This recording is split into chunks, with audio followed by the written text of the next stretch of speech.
Hey, Hello. Calling, uh, calling Chris Anderson in an undisclosed hotel room location. I know it looks like Newbury, but I think when next we meet, it will be Luxembourg. So just pretend this is Luxembourg So City. you're actually in Newbury, but when people are seeing it, you're in Luxembourg, so they should Yeah, pretend you're in in there, just Luxembourg. like they're going to pretend that this is a live Oh, show. oh, okay. Well, welcome everybody to History Happy Hour, brought to you not live today, with the help of Stephen Ambrose Historical Tours, offering a Of history tours. a compendium, a cornucopia of history tours in Europe, the United States, and the Pacific. And you can check it out at StephenAmbroseTours.com. Tours.com. And whether you're watching live, watching on replay, or listening on the HHH podcast, thank you for joining us today. And we're going to be talking about Mussolini. Yes, it's Yes. kind of a gruesome book. Yeah, but it's the story of the day. Yeah, We want to thank everybody, Chris, who supports our show via Patreon, and I should especially mention our top shelf sponsors, our top shelf absolutely. patrons, as they are called. And you can be one of these people. If you are one of these people, thank you. Thank you, thank you, thank you. Yep, and you can be one, or you can join us at any level, as low as $5 a month, and you can help keep the History Taps open by becoming a patron at patreon.com/History Happy Hour. Over. So I don't know if you guys, as you're gathering there, let us know where you're watching from. Let us know Yep. what you're drinking. And because we are recording this just after a live show, my drink I know is empty. So, Oh no, I brought two tonight, so I oh, will have okay, to. whoa. Well, this is Although the Luxembourg one. it should be a Chianti, but it's not. Okay, you could Cremant if you're in Luxembourg. Ooh, So yeah, and so I think now that we've had enough idle conversation, we can get the serious business going. Chris, why don't you give us a cue?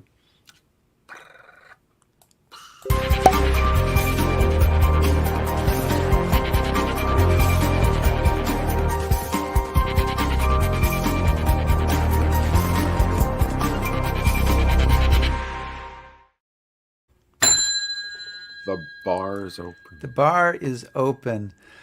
In the dark days after World War I, a new movement swept over Italy.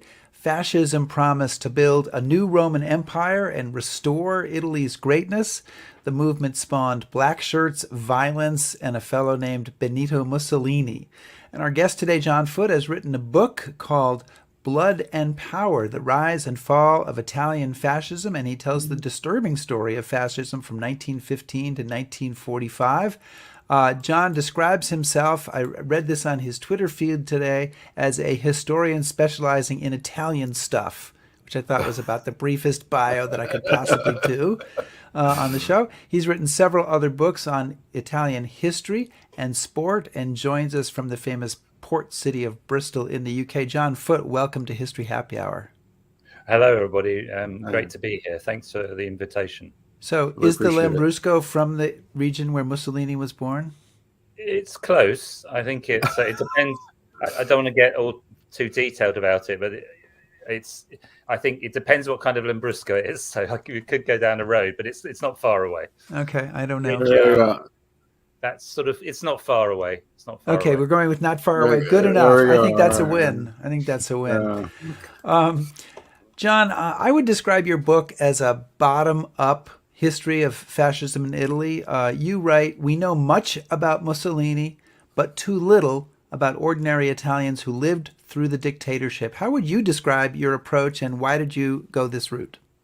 So, I mean, I wanted to get technical, I'd call it micro history. But what I tried to do originally, I wanted to take about 20 individuals, and I wanted to kind of trace the way that they experience this period of fascism, which goes from about the 1920s right up to the 1940s. So, the idea was to tell the history through these stories of individual biographies. In the end, it was a bit less than that because some of them ended up on the cutting room floor. Some of them didn't work. Some of them, I just couldn't find out all the information about them. But that was the idea, was to tell the story through in people's lives. And some of them are socialists. Some of them are fascists. Some of them are Catholics. There's all kinds of different people there. And some of them I got totally obsessed with and wanted to know everything about. And strangely, fascism helped me in that work, because fascism followed people everywhere, especially people that thought were going to be dangerous to it, and kept incredible archival records on everything they did. So they kind of did the work of the historian for the historian. Yeah. So John, I think it's safe to say that when people say fascist or think World War II, immediately Germany comes to mind, and I think that there's not enough known about the Italian fascism in Italy, and so just to kind of give us a baseline, really briefly, just a little bit about kind of the rise of Italian fascism, and maybe was it the same as Nazism? Did it differ from Nazism? Where would you want to start this from? I think that's a really good point, that sort of Nazism kind of tends to dominate everything, even in the studies and people's memories and minds. Italy invented fascism. The word is Italian, fascismo. The first fascist groups were formed. The first meeting of people who called themselves fascists was in 1919 in Milan. It was a very small number of people, and they called themselves fascists. And they really came out. It comes out of the war experience. Most of the people who called themselves fascists had fought in the war or had strongly supported Italy's participation in the war, which was a very controversial participation. And these fascists, they were a mixture of things, and they changed over time. And be careful. You've got to be careful not to say they're exactly the same all the time from 1919 onwards. But there are some fixed points that we could lay down. One is a very extreme nationalism. A second one is the use of violence, which I'm sure we'll come back to. Mm-hmm. And the third one is anti-socialism. They were also very opposed to kind of liberal democracy right from the start. So those kind of strands are what fascism kind of, you can build it around. You could have a massive debate about the various definitions. Difference from Nazism, I'm sure we'll come back to that. Yeah. In many ways, Nazism molds itself on fascism. You don't get Hitler without Mussolini. Okay. I think it's often seen the other way around. I think the key difference is this centrality of anti-Semitism. But when you say that, you don't want to let Italy off the hook with the way that it used anti-Semitism. Right. Sure, we'll come back to that as well. Well, so much to get in here, and as you say, I mean, Mussolini takes power in 1922. What is Adolf Hitler doing in 1922? He's on the street someplace in Vienna or whatever. Just something that just occurred to me, and I just thought I would ask. We all have a meaning right now that we associate with the word fascist or word fascism or fascismo, as you how'd you say it? Fascismo. Fascismo. Why did they pick that word? What did it mean to people in 1919, 1920, 1922? It doesn't mean what it means to us now. They use that word. They actually call themselves fasci di combattimenti. Fasci was something that came from ancient Rome. It was a group of people, and it's also a bunch of sticks. They didn't really mean anything in itself. It was just a group of people who'd fought in the war. Combattimento were combatants, if you like. It takes on the meanings that we associate with it quite quickly after that. When they start to dress in black shirts, they start to use violence in a very modern way, I think. But at that time, it just meant group. It was a kind of more of a neutral term. It was a bit like saying we are a group of ex-combatants, soldiers. And then it took on many other meanings. And then the word group takes on its own meaning, essentially. And the symbol of fascism was a bunch of sticks bound together. If you go to Italy and look at, actually, you can see that kind of symbol in many other places. It's a kind of widely used symbol. You see it on lots of buildings still, all over the place. Weren't those bundles of sticks carried by some Roman officials as a sort of a sign of office? Yeah, that's right. And that already takes you into the idea that fascism was very much harking back in some of its manifestations to the glory of ancient Rome. Make Italy great again, that kind of idea, which was very that was very much part of what Italy is falling apart. It's divided. There are too many pacifists. we need to revive that greatness, and that's very much part of a lot of what they're talking about is that. Yeah.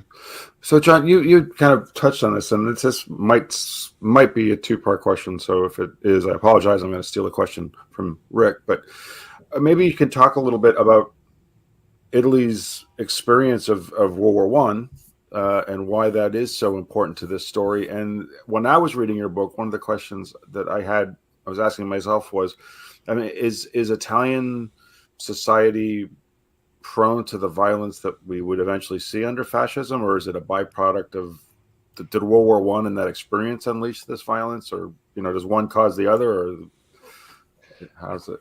I think the war. So Italy enters the war in 1915, really against the wishes of the majority of the people. All the evidence seems to show that the war is pretty unpopular. There is a very small combative nationalist minority which pushes Italy into the war, and many of those people will turn up in fascism. And they're allied with England and France. Which was also a surprise given some of the previous alliances that Italy had. And the king is a key player.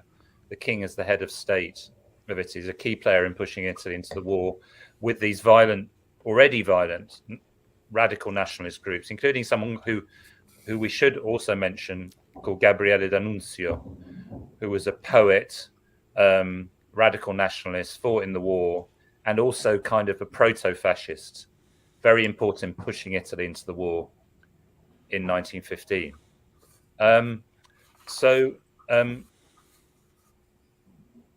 Sorry, some strange noises going on. I think someone's coming home, which is probably I did expect. We can call the police if anything. Give us a signal if you're being held. Sorry, yeah. I'll get back to the First War. The war was brutal for Italy, like it was for all countries. I think, and it was also something that cost a very high numbers of lives. But in the popular consciousness of many people in the world, Italy didn't even take part in the war. Right. It's often forgotten. It also divided Italians very radically. And those are the divisions that we'll see in post-war Italy between those who supported the war and those who opposed the war. Very, very broadly, that is what you get in 1919 to 22. Okay. And Italy lost something like 500,000 soldiers. I mean, they lost far more, say, than the United States did in 570,000, and that's probably an underestimate. And then you add to that the huge numbers of people who were mutilated and blinded and so on. I mean, it really is an extraordinary tragedy, and it touches all parts of Italy. Many of the people on the front, which is often in the mountains, way up in the mountains. 3,000 meters they fought some of the war at, which is crazy. That's right? 10,000 feet. Yeah. Were people who are from Sardinia or Sicily who've been plucked, conscripted into the army and never been to Rome, let alone to fight the front. So it was an extraordinary kind of almost a unification, but through this horrible experience. You call it a mutilated victory. That's what D'Annunzio called it, and it was a very popular phrase. D'Annunzio was an amazing slogan maker. He came up with all the things that fascism used. They were his slogans. He was very modern in his phrase making. He called the war a mutilated victory. That was partly because many people felt that Italy was betrayed at the negotiating table. Mm-hmm. It had gone through this war and it had got very little out of it. Very little territory. And they wanted more, and that led to a lot of claims on further territory in 1919 to 20. Yeah, so you come out of World War One. You have socialists, you have fascists. There's sort of an opposition here. One of the elemental parts of fascism is, and maybe it's part of all the political parties, but certainly a part of fascism is violence. And there's a quote from you early in the book. You say, "Without violence before and during the regime, fascism would never have come close to power. It was fundamental, visceral, epochal, I don't know how to say it, like an epic, and life-changing, both to those who experienced it and those who practiced it. Fascist violence brought something fundamentally new to the political scene, a military party whose use of murders, beatings, intimidation, and destruction swept aside all opposition. And your book really dives into this violence. I would say there's violence on almost every page. Talk about the kind of violence that was the signature, if you will, of fascism, and tell us a little bit about the squadristi, a word that I learned reading your book. So I think, in my opinion, this is the great political invention of Italian fascism, which later the Nazis will copy, and other forms of fascism will also copy, which is the political use of violence. But it's not wild violence, it's not chaotic violence, it's not random violence. This is violence that's very directed and targeted. The squadristi are groups of fascists who start to form themselves into groups, or they call themselves squads, and they start to wear uniform. They wear a black shirt. They're obviously illegal. This is all illegal. This is against the law. And they start to attack certain kinds of people and certain kinds of institutions. They attack socialists, individuals and organizations. They attack offices, trade union offices. They attack people who are against the war. And they do it in a very effective way. They do it in a very extreme way, right from the start. So the squads start to form. They will attack someone's house, burn down a building, go into a town. They've got lorries, they've got equipment, they've got guns. And this is an incredibly effective form of political activity. And it very quickly starts to turn the tide, because Italy in 1920, it often appeared to many people as if there was going to be a socialist revolution. There were strikes and demonstrations and occupations all over Italy. But this squadristi, even though there were a very small number of them, used violence in a way that was very modern, very effective, and very didn't care about the implications of it. So it was an extraordinary thing, and I think that is the key political invention. Everything else is secondary to that. And if I can do a follow-up, Chris, I mean, there's a phrase that comes through a couple of times, which is quite vivid: cudgels and castor oil.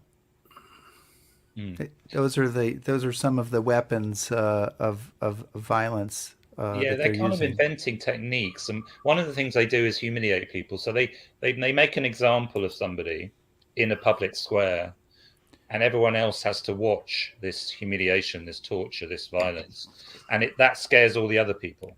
Right. So and there's an example of that in this photo. Who is this gentleman, and what's happening here? So that man is a man called Giuseppe Lemmi. He's a communist in Rome, and this is during the March on Rome, which is when Mussolini and the Italian fascists took power, centrally, and stayed in power. He had been kidnapped in the street. His hair had been shaved off, as you can see. His beard had been shaved off, and they put a sign around his neck saying Lemmi, that's his name. And he was secretary to a very famous communist called Bombacci. And it says Segretario del Porco Bombacci, secretary of the pig Bombacci. So he was paraded around. And it must have been a terrifying experience. It was also reported that he had to drink castor oil, half a litre of castor oil, which has quite dramatic effects. Diuretic effects. On your body. And this would be a further form of humiliation. He was forced to shout fascist slogans. So this was for show. That person, he wasn't killed in this instance. He could easily have been killed. But a lot of people saw it. And, that worked. People left in droves, left the trade unions, left the socialist movement, went into hiding. And it worked very quickly. So, but John, is this violence? How directed is this violence? Is there one person or one group of people saying, "Okay, squadristi, I want you to go here and do this," or are these squads kind of acting on their own but under a bigger umbrella? So that's a really good question, and it's a really important question. So these squads kind of emerge all over Italy, in local areas. Particularly where socialists are strong, and they all have their local leaders, and they're called Raz, which comes from an Ethiopian term for a leader. And so there are lots of fascist leaders who are leading their own little squadristi. There is some coordination, but not very much in the early years. And then there's a kind of national leadership. And there we have to talk about Benito Mussolini, because Mussolini is the kind of ideologue, the propagandist, the theoretical creator of fascism. But he's also trying to gain control of these squads. Sometimes they're out of control. So it's a many-headed beast at first. And that will continue to some extent. There's always these challenges to, doesn't have a centralized leadership, it has a local base. And many of those local RAS will become the leading fascists under Mussolini, the big names, the famous, I'll give you one name, Italo Balbo, who was from Ferrara, which is in central Italy. He became one of the leading fascist politicians after the seizure of power in 1922. He's also celebrated in America because he flew on planes over to America in a sort of very kind of heroic fascist flight. I think there's even a Balbo Square in Chicago. There's a Balbo Drive, and it's it's very annoying because there's all the east-west streets in the South Loop are named after American presidents, and then there's one named after Ida Wells, who is a great African-American activist, and then there's one named after Balbo, and nobody even knows at this point what it's named after. And there was a Columbus statue that Balbo paid to have put up, and Chris and I walked around and looked at it a few years ago, which has since been taken down by the city, not because of fascism and Balbo, but because of people's concerns about Columbus. So it really is, there's a blind spot here, I think, that people have towards Italian fascists. It's like they're not real criminals. They're not really bad on the same level that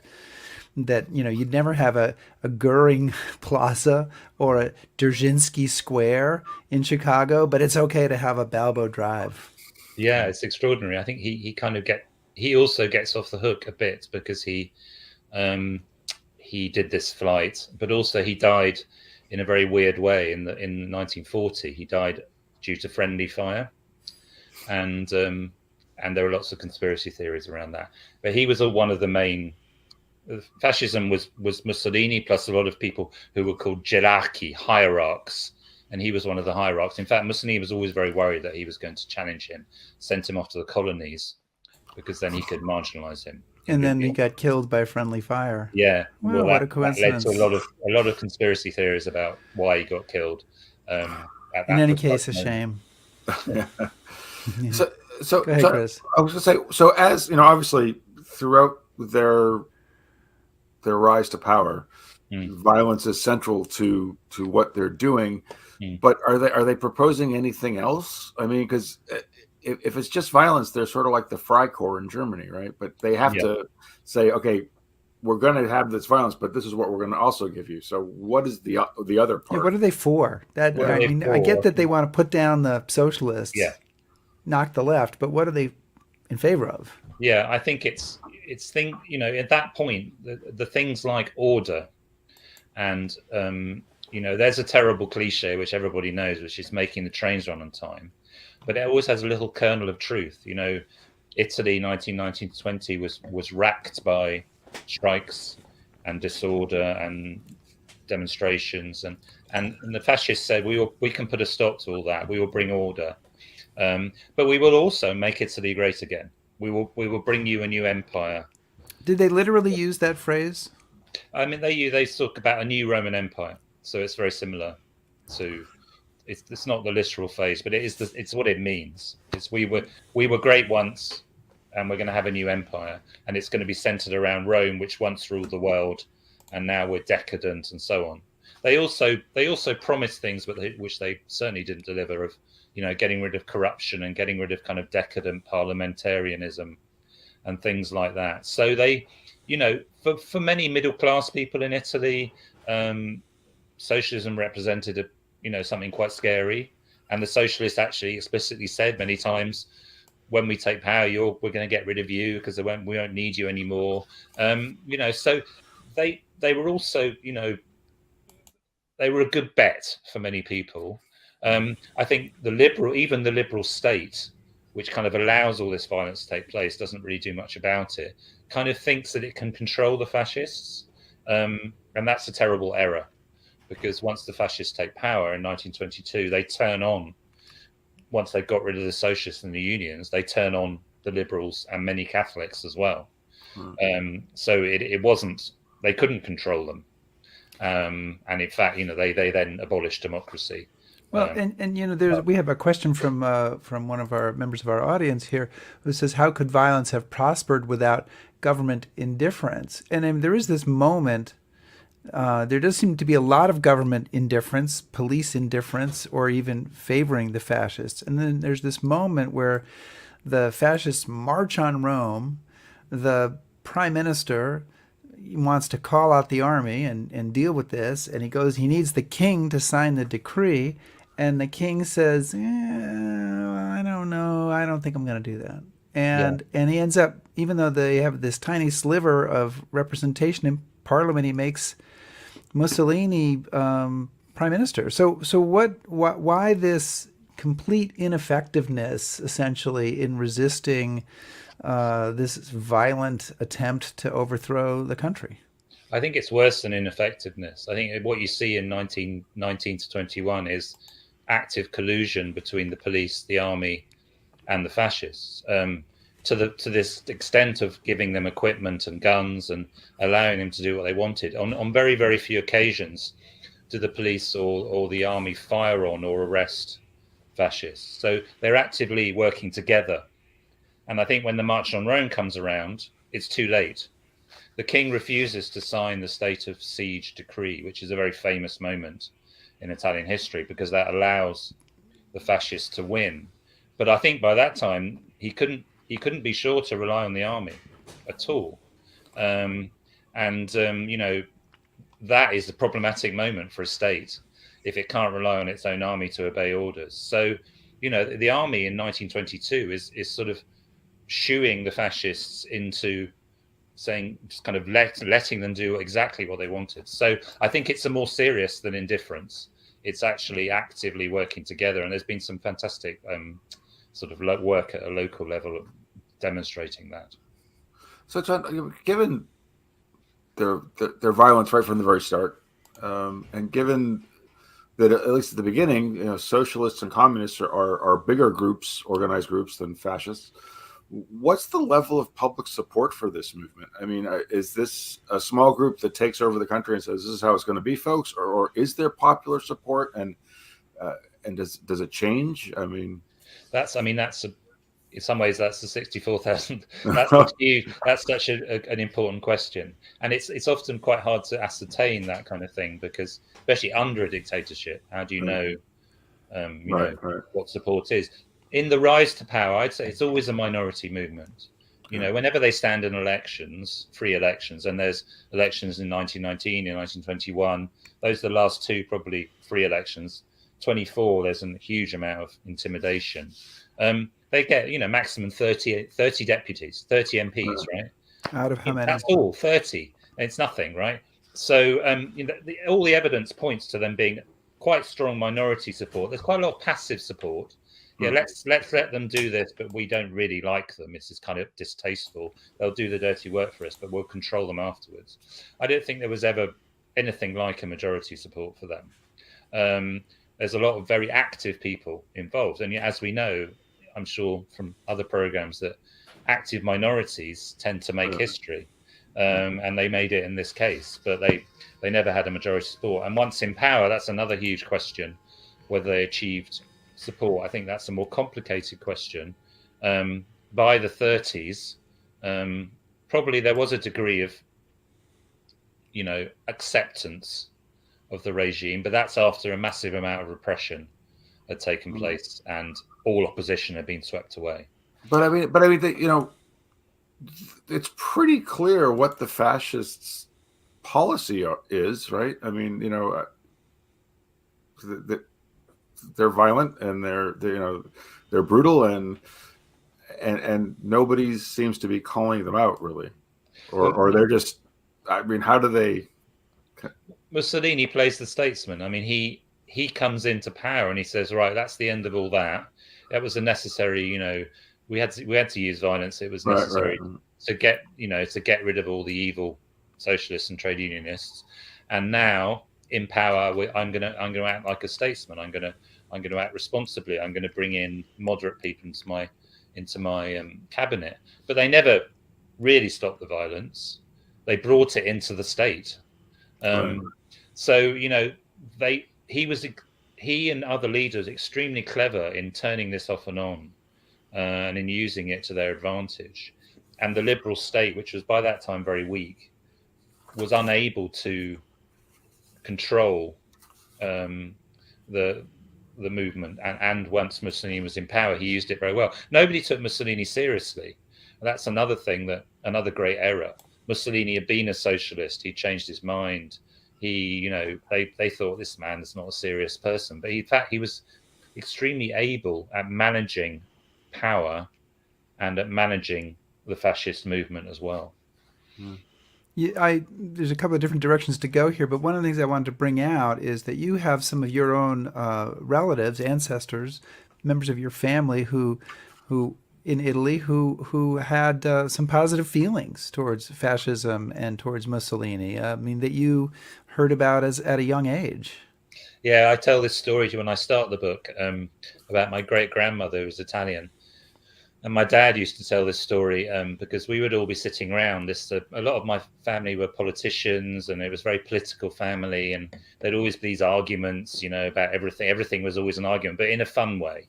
And he told me the story there where somebody accused someone else in my family of being a fascist, but in a kind of, not slightly over the top way. And my great grandmother, who never said anything, suddenly pipes up and said something like, and I don't know the exact quote, but my dad would tell it like this. She would say, fascism, how wonderful it was. And I use that story partly because it's a funny story and an interesting story, but also it comes back to the question before. For some people, fascism was indeed wonderful. It did resolve a lot of the problems that they had seen, and they thought the world was ending. And I also have used material by my grandmother and my great uncle who had lived in Italy and had witnessed some of the events that I describe in the book. My great uncle claims, I think he's a bit of a fantasist, but claims to have seen one of the attempts on Mussolini's life in 1926 in Bologna. So I was able to use this strange family material. I'm actually trying to get Italian citizenship at the moment. So I've been reading a lot about my own family. I want to know ultimately if this book helps or hurts that effort. So we're going to check back in with you in a year or so to find out. Chris, should we take some of these questions? Yeah, I was going to ask. So we have a question from one of our viewers, John Matthew. And he wants to know, would fascism in Italy have been possible without Mussolini? Yeah, I think it would have been. It's a good question. Mussolini was very important because he was able to manage the movement, and he was also a fantastic journalist. So his skills were in journalism, and writing, but also running newspapers, and of course that's the main form of information and propaganda in the period we're talking about. So he's very important to me. But I certainly think fascism could easily have come to power and stayed in power without Mussolini. There were many other leaders who of similar kind of skills and skill sets and different skill sets. For example, or there's a man called Dino Grandi. There are others. So I think important but not essential. Well, I just think that's interesting because obviously I don't think anybody could envision, say, the Nazi Party without a Hitler, right? But you're saying that this movement was different than that, right? It had many heads. Yeah, many heads.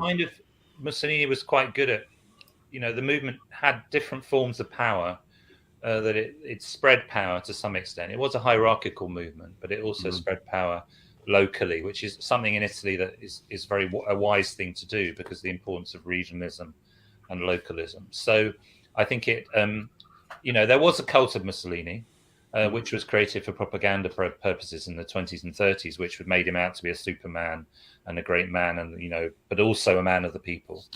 And that's important to the propaganda of the regime. But it's not actually how the regime works. It works through controlling very carefully what people do, and an incredible extensive secret police force, which is really, you know, the same kind of thing that you find in Soviet Russia, I think. And you know, the word totalitarian was first applied to that regime, and I think by the 20s and 30s, it is a totalitarian regime. Every aspect of people's lives is controlled. I want to remind everybody that we're chatting today with John Foote, who's the author of the book Blood and Power, The Rise and Fall of Italian Fascism, a book on the history of fascism from about 1915 to 1945. And we have another question that came in that parallels something that I wanted to say. Wally Morrison says, please put the rise of fascism in Italy in context to other events in the world at that time. And specifically, you know, is there a compare and contrast with Nazism, with communism and Stalin, Nazism and Hitler, the other fascist in Spain? You know, is there something that's unique about the Italian version, or how, you know, why are all these things? Are they all kind of bubbling up for the same reasons? Kind of, what's your take on that? I think, in a very broad way, they are bubbling up for the same reasons. With this, the rise of socialism, the opposition to that, this combination of radicalism and nationalism, which is what fascism is at its heart, and violence, is true to all of those regimes and movements that you mentioned: Portugal, Spain, Germany. That the other global event that kind of is the context to where fascism comes from is the Russian Revolution, and the socialists in Italy, who had always been quite sort of moderate, moved rapidly to the left in post-war Italy and really want to imitate Russia, and that the fear of that is part of what fascism taps into. In terms of Nazism, you know, the Nazis try and copy what goes on in Italy. They see it as a model, and they do copy lots of it. I mean, the Beer Hall Putsch is an attempt to copy the March on Rome, which is a complete disaster. And, you know, it takes Hitler 10 years to get to the same stage. But actually, a lot of what happens was the taking of power, the street violence, the constitutional, on the face of it, assumption of power by Hitler, which in fact then turns into dictatorship. They're directly taken from the Italian experience. The provocation of the Reichstag fire, a lot of that also took place in Italy. So I think there are lots of parallels, but I don't think, you know, I think that, you don't get Hitler taking power without Mussolini. He's a big ally ideologically, but also practically. And, you know, Italian troops are in Spain as well. And it could be said that they're kind of decisive to Franco's victory. So they're working together, these nationalists, which is quite a weird idea if you think of it, ready from the 20s onwards. They're internationalists. Oh, wait a minute, no. International nationalists, yeah. It's always a weird one. The kind of alliances amongst fascists is always a strange one. But they did work together. That balance of power, if we come to towards the late 30s, the balance of power starts to shift away from Italy towards Germany, and that's fatal for Mussolini. So Mussolini is no longer the dominant partner in that alliance. Italy becomes a partner that follows slightly blindly into something that it's too big. It can't cope with. It doesn't end well. Yeah, we don't want to give away the end of the story, but it doesn't end well for Il Duce or Italy. Yeah. So Ted, what are the other areas that I think we should discuss? A quote from your book that I wanted to read. You say that Italy's Shoah has often been played down or excused. A powerful myth emerged which claimed that the Italians were fundamentally good people who could never have committed such hideous crimes as those perpetrated by the Nazis. Italy and Mussolini, it was argued, were forced into passing the discriminatory decree. At the end of the day, it was often said that the Italian Holocaust was not as bad as that which hit the Jews in many other countries. But one of the things that startled me when I was reading your book is one of the martyrs of the fascist movement is Jewish.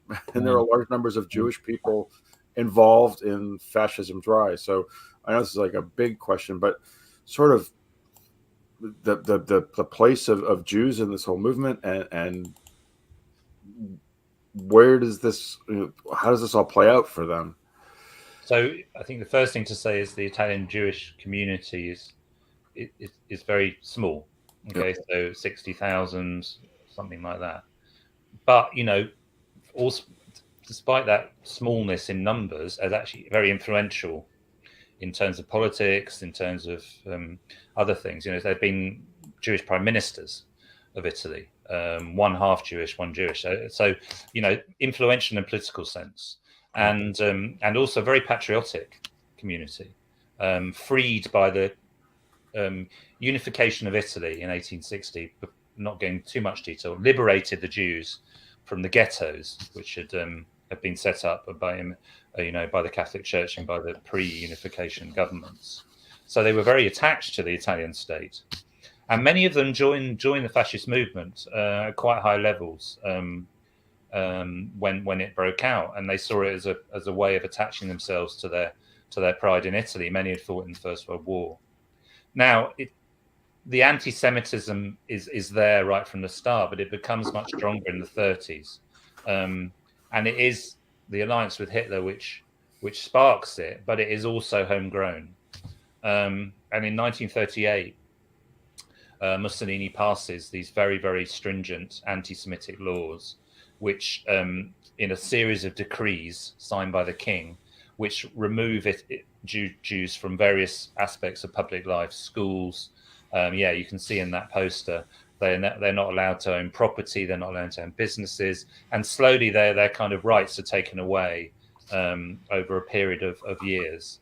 They're marginalised in Italian society through these discriminatory laws, which are a great shock to them. They weren't expecting it.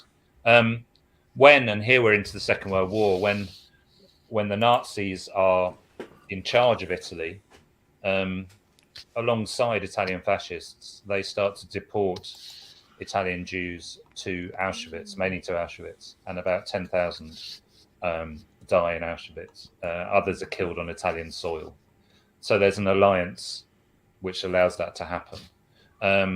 It's often been, as I said, it's often been played down or ignored, but in the last 20 years, those kind of ideas have been almost entirely debunked by a series of brilliant historical books and articles in Italy and elsewhere. And no historian really can make that argument anymore. So that's a kind of the story in about 5 minutes, but there would be to say about it. So before we went on the air today, you and Chris were bonding over the fact that you're both Arsenal fans, which was lovely. It was moving, wasn't it? It was a kind of a special moment.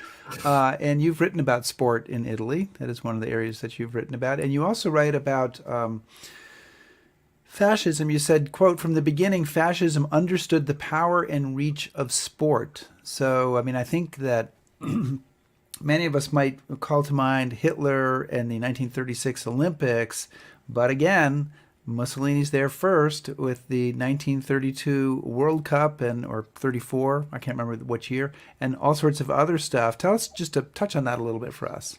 Yeah, right from the start, even if you look back to the 20s, Italian fascists at a very high level are involved in football clubs, building stadiums, putting a lot of money. There was one day that they opened 500 stadiums in one day. Yeah, they really understood the power of football. And in fact, there's an enormous stadium in Bologna that is opened by Mussolini that I write about in the book. It's still there. You can go and see it. It's an amazing building. And it had, high above the stadium, had this incredibly large statue of Mussolini on a horse looking down at the ground.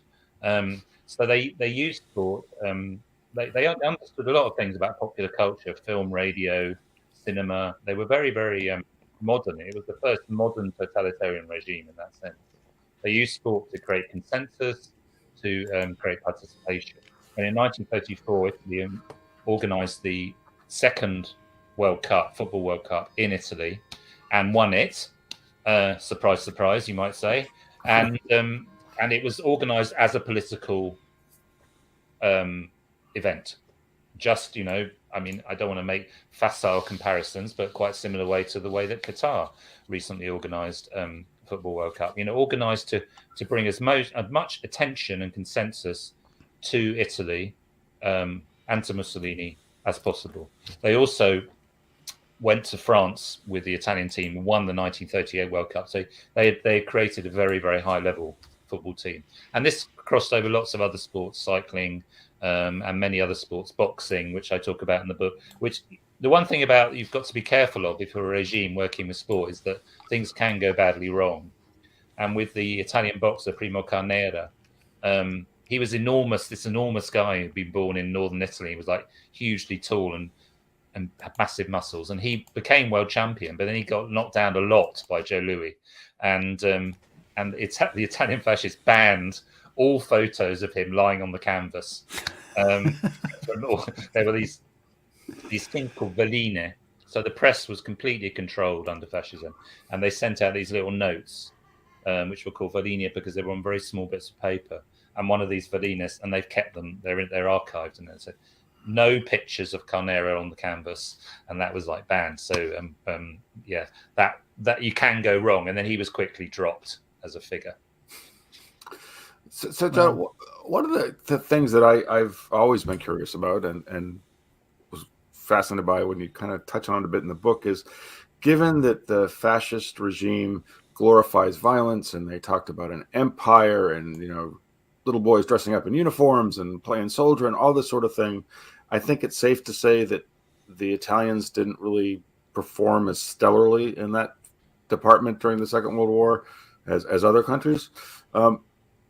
Why do you think, there was so much flash and so little bang? Or I guess, why did they just not? This was their moment, right? They had. Yep. Yeah, it was their moment, and I think it shows a lot about whether that was how much the regime was propaganda and how much was it reality.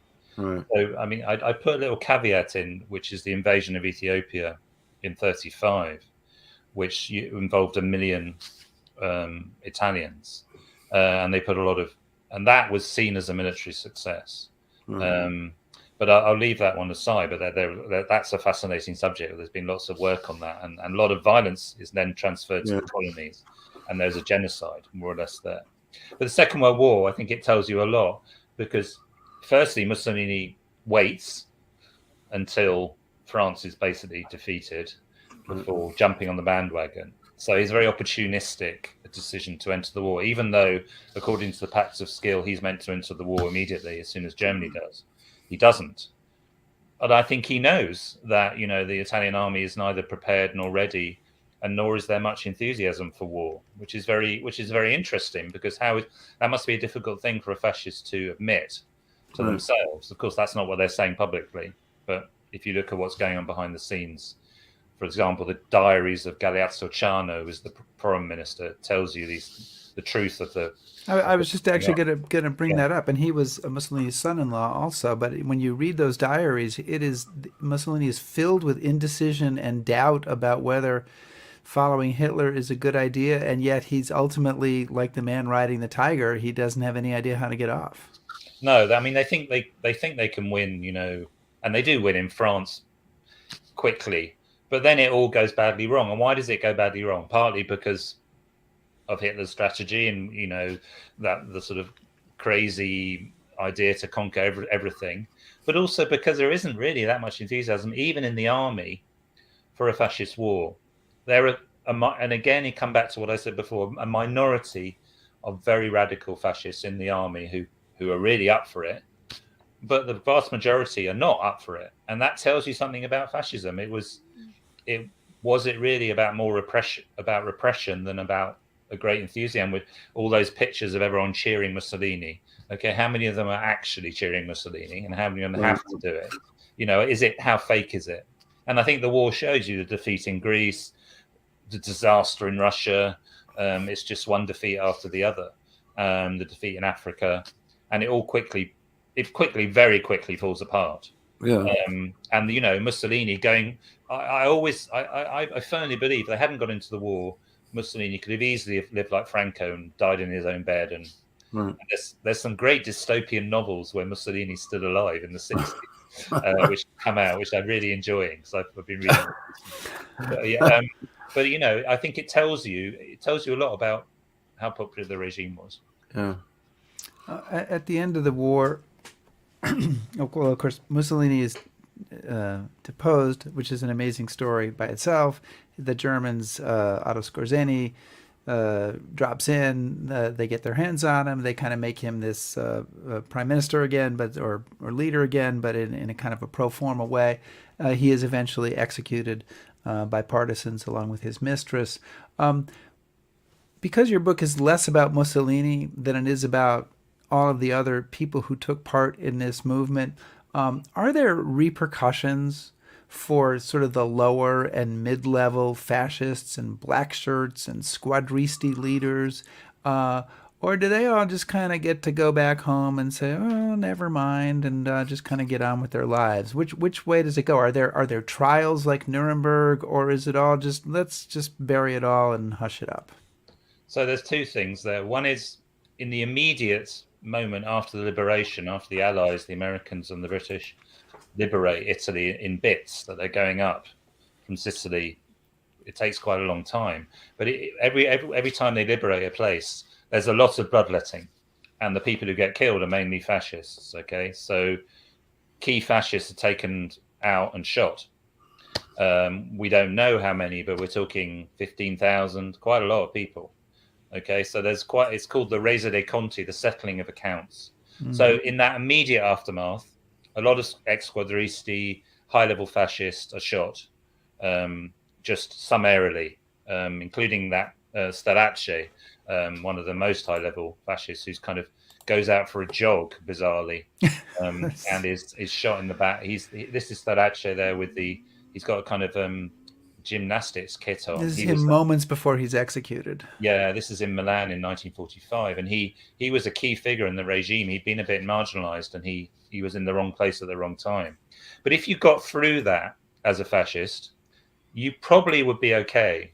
There were lots of trials, but lots of them ended in nothing. There was a big amnesty passed, which gave massive benefits, because even the socialists and communists who'd come back to Italy were worried about divisions again and wanted to bring Italy together and didn't want to punish even the top level fascists. So most of them got away with it, which made a lot of people very angry. There was no Nuremberg, and that is a problem, I think, because there's no real coming to terms with what happened. Germany certainly did come to terms up to a certain point with its past. Italy is more complicated, you see, because they changed sides. Because we actually won the war, we didn't lose the war, we're on the right side, and then you don't really deal properly with it. And I think that's kind of what's happened a lot in post-war Italy, is that there's been kind of either forgotten or reinvented or played down. But why do you think it is, John, that even now in Italy, that I mean, you talk about the site where Mussolini is buried, and it's a fascist kitsch festival 3 times a year, right? That would never happen in other countries. Why is it? Why is fascism almost cool in some respects today? That there's not, I think partly that reason of wanting a repacification very early. In 1946, the communist leader who'd been in Moscow for the 30s, an amazing figure in many ways, very dark figure, a very interesting figure, very contradictory figure, a man called Palmiro Togliatti. He comes back to Italy and he says, we can't punish, we've got to bring everybody together, and passes this very, very generous amnesty. So there's this idea that let's cover up the past, let's not talk about it. And and therefore there's a toleration of people who still believed in Mussolini. There's a party that's formed which has a direct connection to Mussolini. It gets about 8 or 9% of the vote for most of post-war Italy, although the current prime minister comes out of that tradition. So there's a toleration of it, and it's not seen as important. Whereas I think Spain is really interesting, because Spain has now taken away Franco's body from the huge monument of the fallen, which he created when he was alive. And they've done that. They've kind of de-fascistized it, even though it's very fascist. But Italy is struggling with that, and will struggle with this kind of government in power, I think, as well. We're almost at the end of our time, but I have to ask this. It's 2023. Is fascism making a comeback? And to the degree it might be, what lessons does the Italian experience of 1919 to 1945 hold for the world today? I mean, I think it depends how you define fascism, but I think certainly authoritarian movements are on the rise across the world. And I think if there's one lesson I would take from the period I studied, is that we need to take things very, very seriously indeed. Like, let's take a very current example, what happened in Brazil 2 weeks ago. Okay, you could see that as a bit of a joke, ragbag attempt, not very well planned, or in historical context, you might see it as something very, very, very frightening, and which has to be taken very seriously. So I think, fascism was kind of seen as a laughing stock, not taken seriously, seen as something that could be controlled, and it wasn't. And I think that's the lesson I would take from in current is not to tolerate things that are undermining democracy and the rule of law. John Foote, thank you so much for joining us today for this really fascinating discussion. Absolutely. And I want to remind everybody that this book is called Blood and Power, The Rise and Fall of Italian Fascism. It's just out, pretty recent, and really a lot of amazing and surprising stuff in there. I was underlining all the way through. Thank you so much for joining us on the program today. Thank you so much. I really enjoyed it. Thanks to the listeners as well. Excellent. Thank you.